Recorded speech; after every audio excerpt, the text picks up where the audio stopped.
In this video, we're going to talk about the ratio and root test from 9.6. Our first objective will be to use the ratio test to determine whether a series converges or diverges. Second objective will be to use the root test to determine whether a series converges or diverges. So let's go ahead and make a note here that for the ratio test, which we're going to talk about first, we'll either it'll jump out at you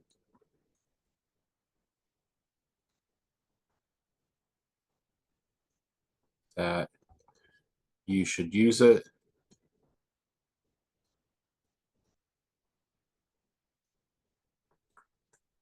or it'll be a last resort. Okay, so let's go ahead and get started here. Theorem 9.17, the ratio test. Let the summation of a sub n be a series with non-zero terms. The series, the summation of a sub n converges absolutely when the limit as n goes to infinity of the absolute value of a sub n plus 1 divided by a sub n is less than 1.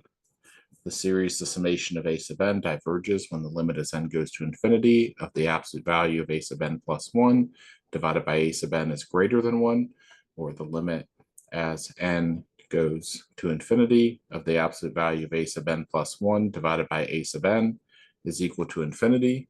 And the ratio test is inconclusive when the limit as n goes to infinity of the absolute value of a sub n plus 1 divided by a sub n is equal to 1.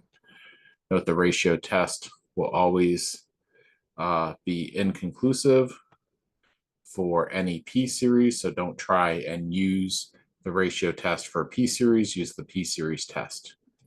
So this is actually a generalization of what we saw with the geometric series. The ratio test says that if the terms in a possibly non-geometric series eventually behave similar to the terms in geometric series, then the same type of convergence criterion applies.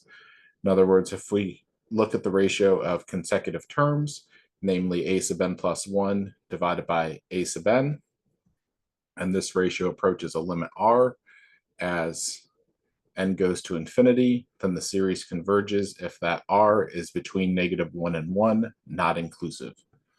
So determine the convergence or divergence of the summation as n goes from 0 to infinity of 2 to the n over n factorial. First thing that we're going to try, like we try always all the time, is the nth term test. And because n factorial grows faster than 2 to the n, this is going to go to 0, so it passes the nth term test. So we know we're trying to use the ratio test in this section. So we're going to have a sub n is equal to 2 to the n over n factorial. And that means that a sub n plus 1 is equal to 2 to the n plus 1 over n plus 1 factorial. And that means that we want to find the limit as n goes to infinity of the absolute value of a sub n plus 1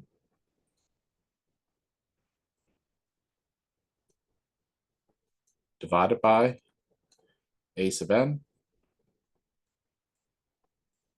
When we divide by a fraction, we're going to multiply by its reciprocal.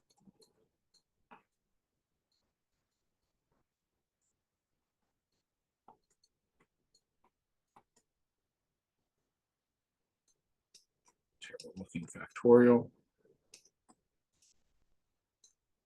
There we go. Over 2 to the n, like that.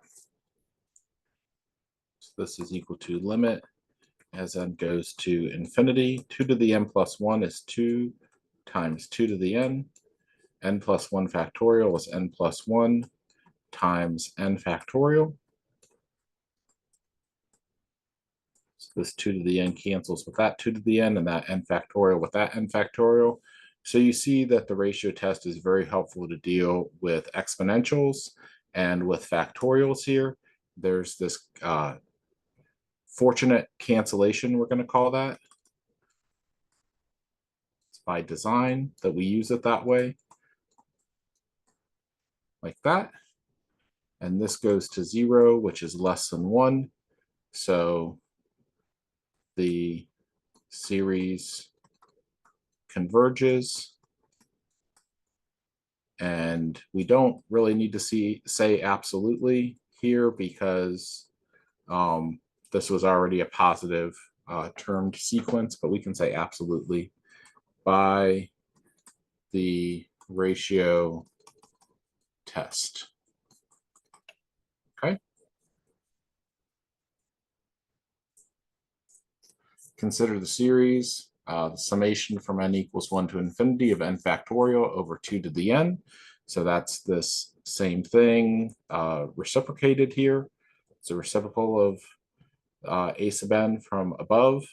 So limit as n goes to infinity of n factorial over 2 to the n is going to go to infinity, which means that it diverges since it doesn't go to 0. Because factorials grow faster than exponentials, the limit's going to go off to infinity. Now let's go ahead and see what the ratio test has to say and see if it agrees with the nth term test here.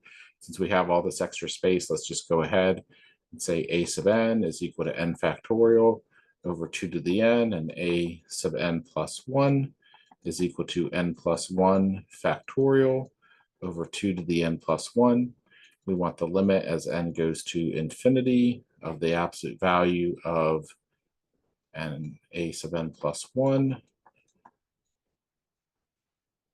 And I'm just going to multiply by the reciprocal of this here. Now that you've seen how that works out, this is going to be a 2 there. And then n plus 1 here is 1/2 limit as n goes to infinity of the absolute value of n plus 1. And that goes to infinity. And we can see from number 2 here that if the limit goes to infinity, it diverges.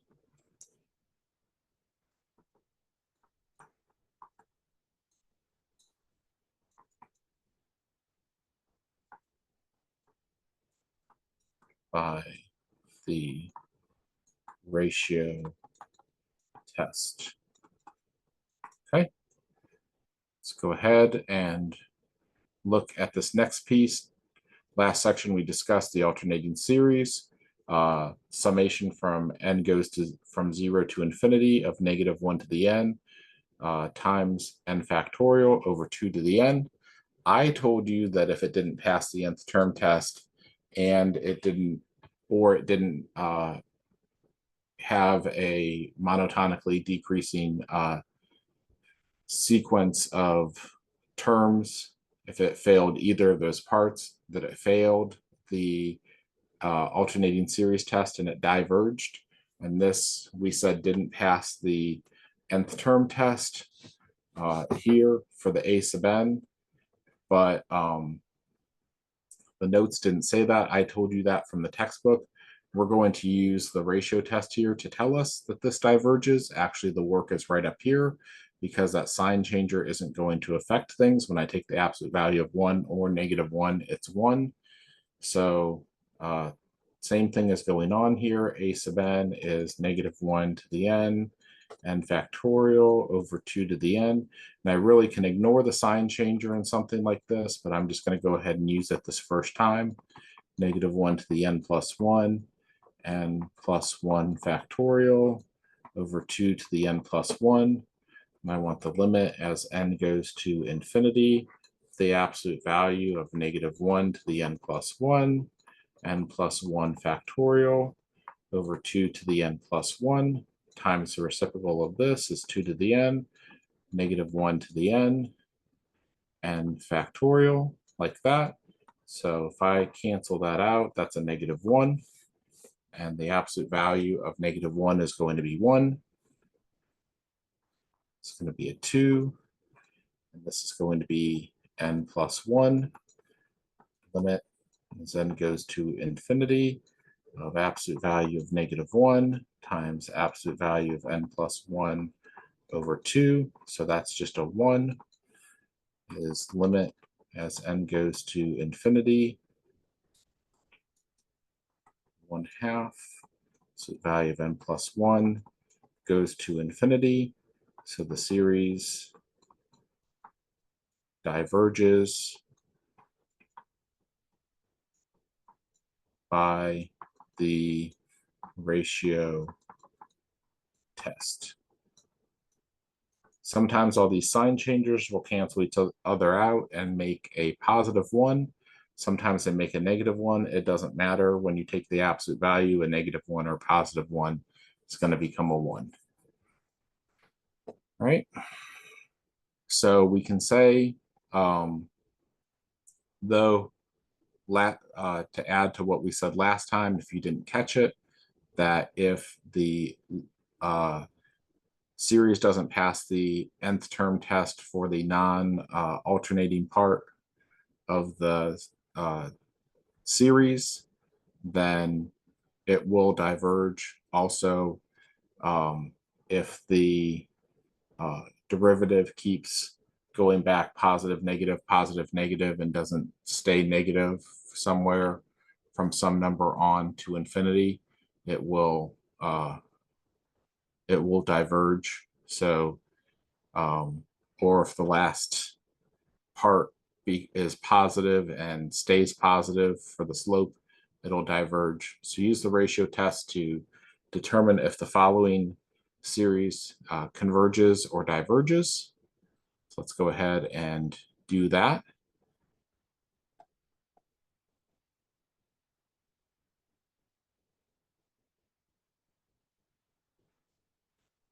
A sub n is equal to n factorial squared over 3n factorial. A sub n plus 1 is equal to n plus 1 factorial quantity squared over 3 times n plus 1 factorial.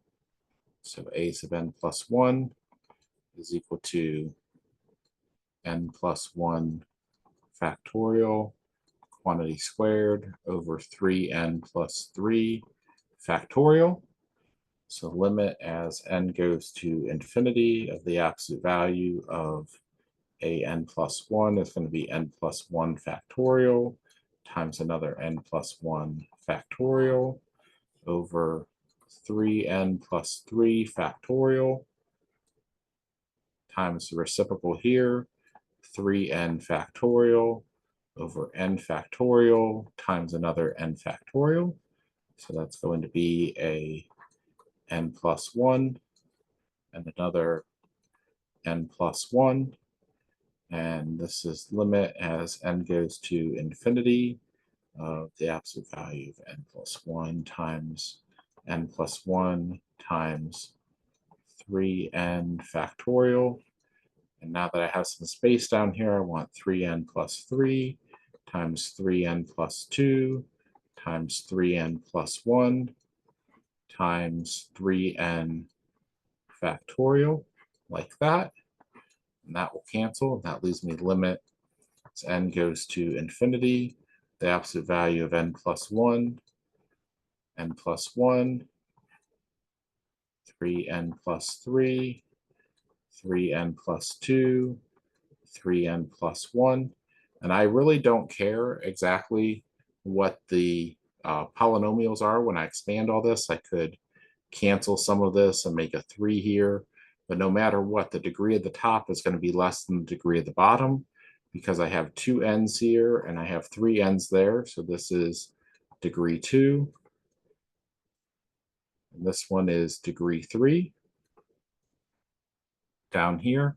So if the degree of the top is less than the degree of the bottom, then the horizontal asymptote, the limit as n goes to infinity, is going to be y equals 0. And that's less than 1. So the series converges by converges absolutely, which again, we don't have to really say because it wasn't alternating, by the ratio test. Okay. So summary here, if the ratio, use the ratio test if you're uncertain about which test to use or if all other tests fail. Ensure that you have non-zero terms and evaluate the limits of the ratio of the last two terms, a sub n plus 1 divided by a sub n, and see what happens. Only if the limit is 1 is the test inconclusive. So we like that one because there's not a lot of times that it's ambiguous. So we're going to move on next, and we're going to talk about a very much related test to the ratio test called the root test, but this is an extremely niche case.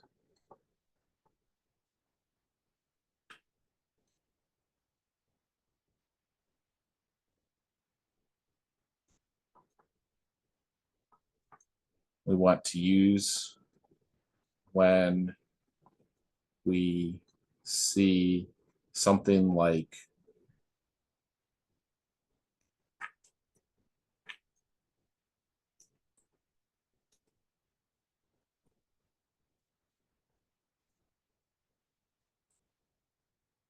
n to the nth power is definitely when we want to use this one. If we see an n in the base and we see an n in the exponent, we want to try and use this one.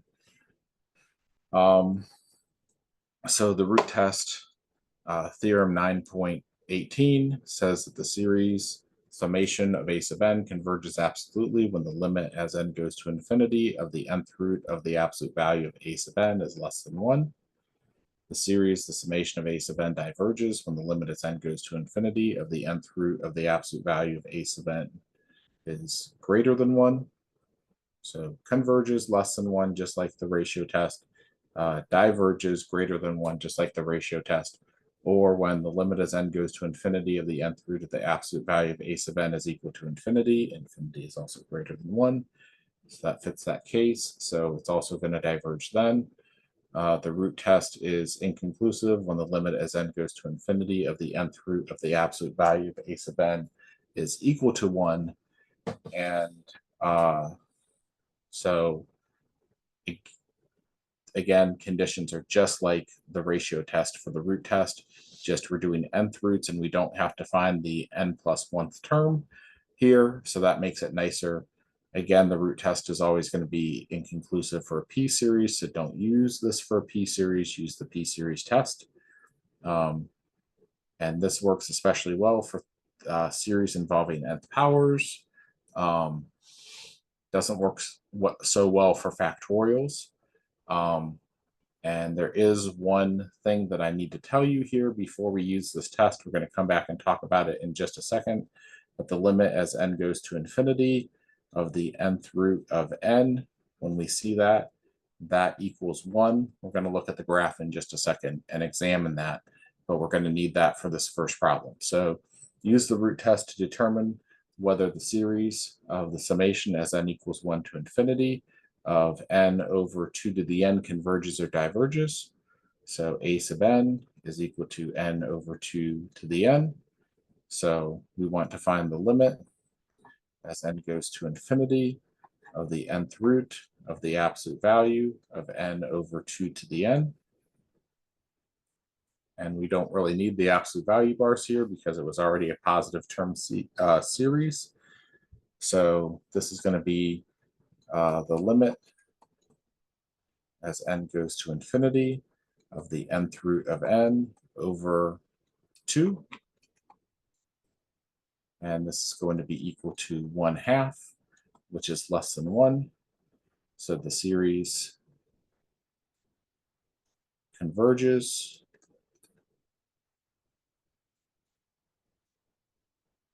You can say absolutely.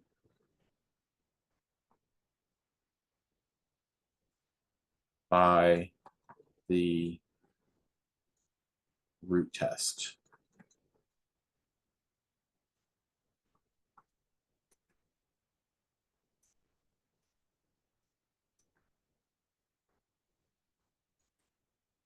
Right? So again, limit as n goes to infinity of the nth root of n is equal to 1. Let's take a second here and show you what that graph looks like. It looks something kind of like so, where this is horizontal asymptote y equals 1. This point here is 1, 1 on the graph because the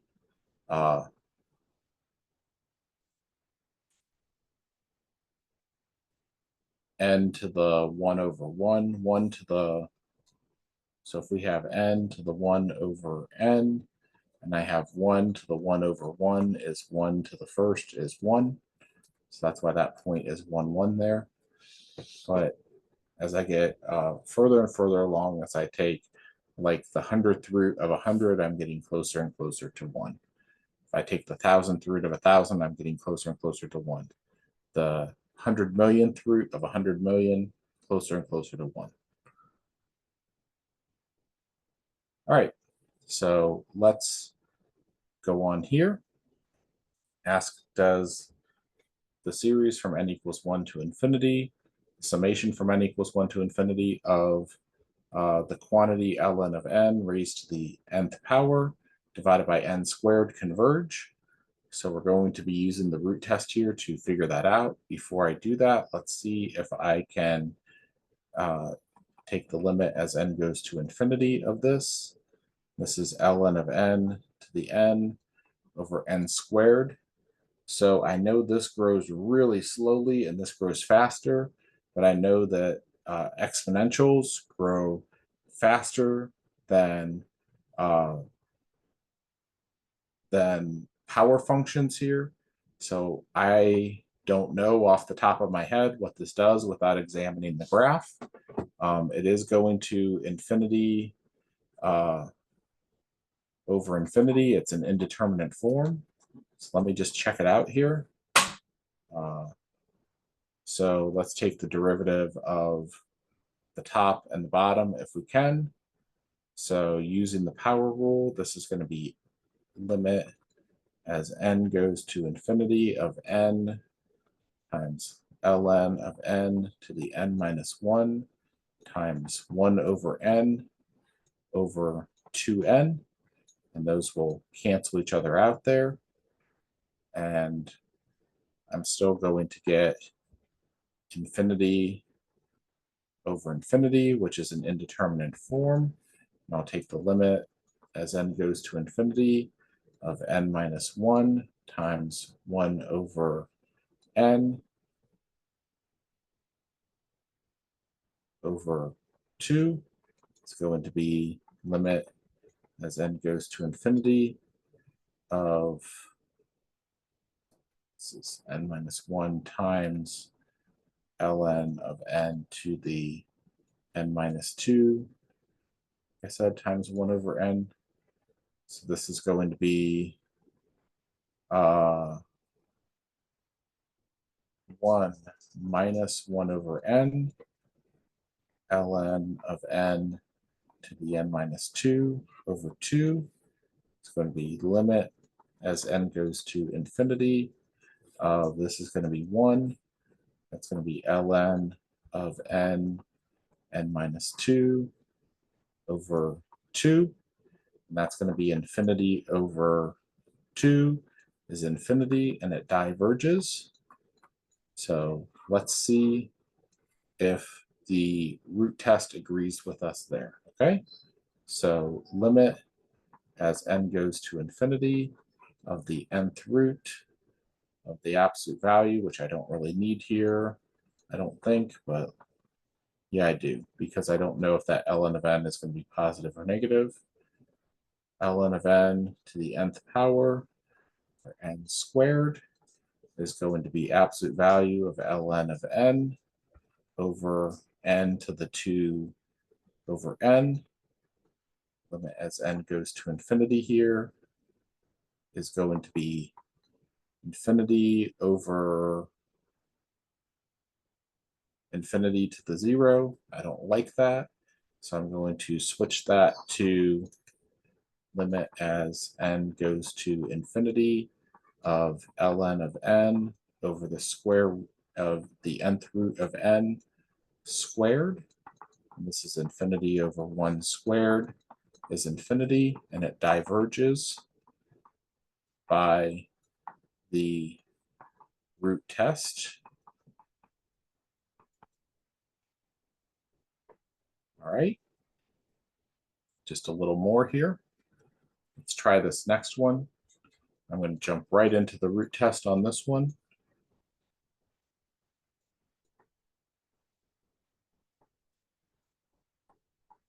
Like that. It's going to be limit as n goes to infinity of n plus 8 over n. It's limit as n goes to infinity, 1 plus 8 over n is 1 plus 0 is 1. And this is inconclusive. Now you see why I jumped in right away. What didn't I do first? I told you to always do, always, all the time. I didn't do the nth term test first. Let's see what happens with the nth term test. N plus 8 over n, like that. So this can be rewritten as limit as n goes to infinity of 1 plus 8 over n raised to the n. And that's 1 to the infinity is an indeterminate form that we get to use our logarithmic differentiation technique on. So y equals this limit as n goes to infinity of 1 plus 8 over n to the n. Now, if you paid attention to the notes, you know that the answer to this is going to be y equals e to the 8th, which is not equal to 0, and it diverges. So let's go ahead and prove that it equals to e to the 8th here. So we're going to take the ln of both sides, like so, and ln of y equals limit as n goes to infinity of n ln of 1 plus 8 over n. And as I take that, I get infinity times 0, which is a different indeterminate form that's still not 0 over 0 or infinity over infinity. ln y is limit as n goes to infinity, ln of 1 plus 8 over n over 1 over n. Now this is going to 0 over 0, so I can use L'Hopital's rule. Ln of y is going to be equal to 1 over 1 plus 8 over n times the derivative of what's inside, which is going to be a negative 8 over n squared. And then divided by the derivative of the bottom, negative 1 over n squared. So that's going to be ln of y is equal to n over n plus 8 times a negative 8 over n squared times a negative n squared over 1. And squared goes away. Negative and negative cancel. This is the limit as n goes to infinity of 8n over n plus 8 is equal to y is equal to the limit as n goes to infinity of 8 over 1 plus 8 over n is equal to 8 over 1 plus 0 is equal to 8 over 1 is 8. So if ln of y is equal to 8, that means y is equal to e to the 8th, just like I said it would be up here. And how did I know that all the way up there? Because we told you a long time ago that if we have limit as n goes to infinity of 1 plus r over n to the n, that this equals e to the r, or something to that effect. We might have used an x here. something like that.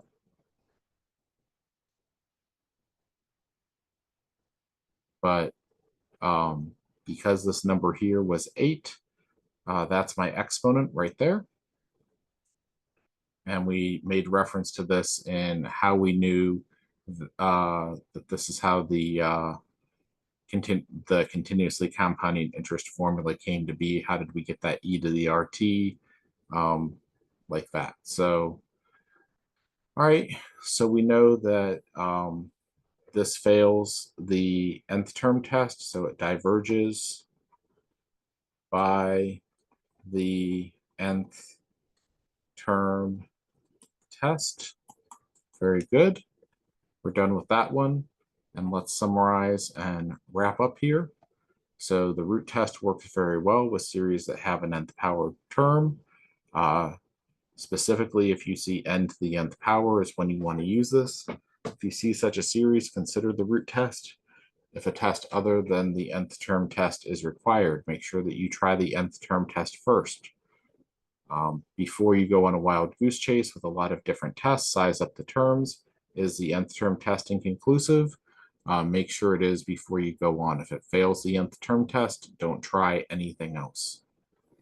All right, that's it for this video, and we'll come back next time, and we're going to start talking about 9.7, which is power series, and our introduction to Taylor and Maclaurin series. So I'll see you for the next video.